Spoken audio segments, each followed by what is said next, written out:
کہانی سننے سے پہلے ویڈیو کو لائک کر لیں، سبسکرائب کر لیں، بیل آئیکن پر پریس کر دیں۔ دھنیہ واد۔ سمجھدار بھیڑیا اور چالاک خرگوش۔ بہت سمے پہلے کی بات ہے۔ مدھیہ بھارت کے کسی گھنے جنگل میں سبھی جانوروں میں ایک بھیڑیا بہت سمجھدار مانا جاتا تھا۔ وہ اپنے شکار کو چناؤ کرنے میں بہت ہی چتر تھا۔ ایک دن بھیڑیا کو بہت بھوک لگی اور اس نے فیصلہ کیا کہ وہ ایک خرگوش کو ہی اپنا بھوجن بنائے گا۔ بھیڑیا نے خرگوشوں کے بل کے پاس جا کر چھپ کر بیٹھ گیا۔ کافی انتظار کے بعد ایک بہت ہی چالاک خرگوش اس بل سے باہر نکلا۔ اس کا نام چتورک تھا۔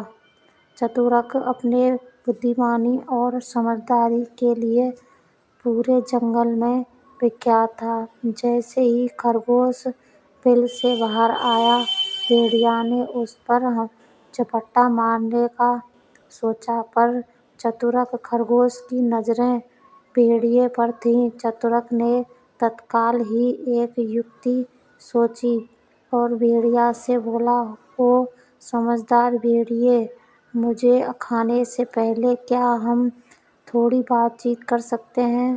بھیڑیا تھوڑا چکت ہو کر بولا، "ٹھیک ہے، بولو کیا کہنا ہے تمہارا؟" چتورک نے کہا، "میری تم سے ارداس ہے کہ آج کے دن کسی نئے جل سروت کی کھوج میں جانا۔ میں نے سنا ہے کہ جنگل کے اتری بھاگ میں ایک نیا جھرنا پرکٹ ہوا ہے جس کا پانی امرت کے سمان ہوتا ہے۔ یہی نہیں، وہاں بہت سارے خرگوش بھی تو ہیں۔" بھیڑیے کی آنکھوں میں لالچ کی چمک آ گئی اور وہ اس نئے جھرنے کی اور چل پڑا۔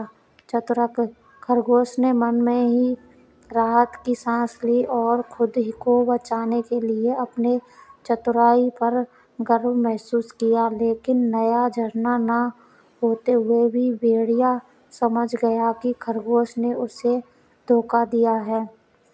پرنتو بھیڑیے نے اس بار بھی سوچ سمجھ کر کاریہ کرنے کا نشچے کیا۔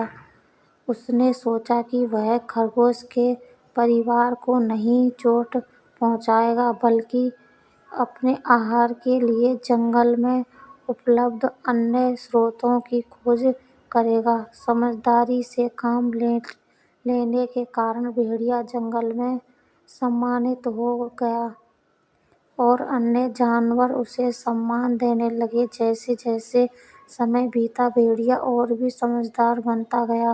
اسے یہ احساس ہو گیا کہ جنگل کے انیہ جیووں کو سمان دینے میں اس کی اپنی بھلائی ہے۔ ادھر چتورک خرگوش اور بھی چالاک ہو گیا اور اس نے جنگل میں اپنا ایک نیا سموہ بنایا۔ اس سموہ میں چھوٹے بڑے سبھی جانور شامل تھے جو ایک دوسرے کی مدد کرتے اور خطروں سے ایک ساتھ مل کر لڑتے۔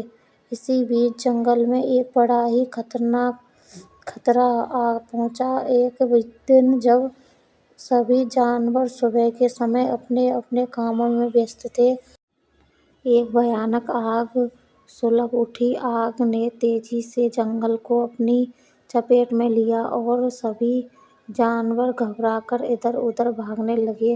اب جنگل کے راجا گائنا دھوپ سے زیادہ بدھمان اور چترائی کی ضرورت تھی۔ چتورک خرگوش نے ترنت ہی ایک یوجنا بنائی اور سبھی چھوٹے جانوروں کو اکٹھا کیا۔ اس نے ان سے کہا، "اگر ہم سب مل کر جنگل کے پوربی حصے میں بنے بڑے تالاب کی اور جائیں تو ہم اس آگ سے بچ سکتے ہیں۔" سبھی چھوٹے جانور چتورک کے پیچھے ہو لیے اور جلدی سے تالاب کی اور چل پڑے۔ ادھر ادھر سمجھدار بھیڑیا بھی آگے بڑھ کر جواب دہی اٹھانے کا نرنے لیا۔ اس نے بڑے جانوروں کو ایک ساتھ کیا اور انہیں آگ کے پھیلاؤ کو روکنے کے لیے کام پر لگایا۔ کچھ ہاتھیوں نے اپنی سونڈ سے پانی اٹھا کر آگ پر پھینکنا شروع کیا۔ کچھ جانوروں نے مٹی اٹھا کر آگ کو ڈھکنا شروع کیا۔ گھنٹوں کی محنت کے بعد آخرکار وہ سفل ہو گئے۔ آگ دھیرے دھیرے بجھنے لگی اور جنگل میں پھر سے شانتی چھا گئی۔ سبھی جانور ساموہک پریاسوں اور بھائی چارے کی بھاونا سے گدگد ہوئے۔ اس دن جنگل میں یہ سیکھ پھر سے مضبوط ہو گئی کہ کوئی بھی مسئلہ ہو، بدھمتا اور ساہس سے اس کا سامنا کیا جا سکتا ہے اور ایک وپریت استھتی میں بھی ساتھ مل کر کام کرنا ہی اصلی شکتی ہے۔ نیتک شکشا، انیائے اور وپتیوں کا سامنا کرنے میں ایکتا اور سہیوگ ہی سب سے بڑی طاقت ہے۔ کہانی اچھی لگے تو لائک، کمنٹ، شیئر کریں۔ چینل کو سبسکرائب ضرور کر لیں۔ پوری کہانی سننے کے لیے دھنیہ واد۔